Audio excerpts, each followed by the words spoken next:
ایک امریکن، ایک افریقن اور ایک پاکستانی بچے کے درمیان لفظی جنگ ہو رہی تھی۔ ہر ایک کا خیال تھا کہ اس کا باپ دنیا کا تیز ترین آدمی ہے۔ امریکن بچے نے کہا کہ میرا باپ 500 گز دور نشانے پر فائر کرتے ہی دوڑ پڑتا ہے اور گولی کے نشانے پر پہنچنے سے پہلے ہی نشانے پر پہنچ جاتا ہے۔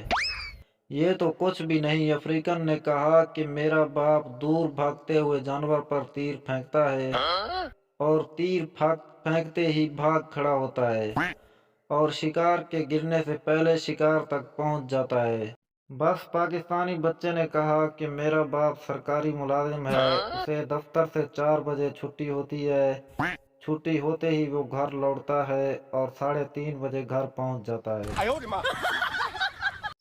ایک بار 3 دوست کھانا کھانے گئے، اتنے میں بادل آ گئے۔ انہوں نے فیصلہ کیا کہ ایک کو چھتری لانے کے لیے بھیجا جائے۔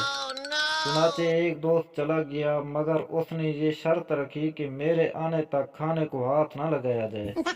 5 گھنٹے گزر گئے، جب وہ نہ آیا تو دونوں نے فیصلہ کیا کہ اب کھانا کھا لینا چاہیے۔ جیسے ہی انہوں نے کھانے کی طرف ہاتھ بڑھایا، دروازے کے پیچھے سے آواز آئی کہ خبردار، کھانے کو ہاتھ لگایا تو میں چھتری لینے نہیں جاؤں گا۔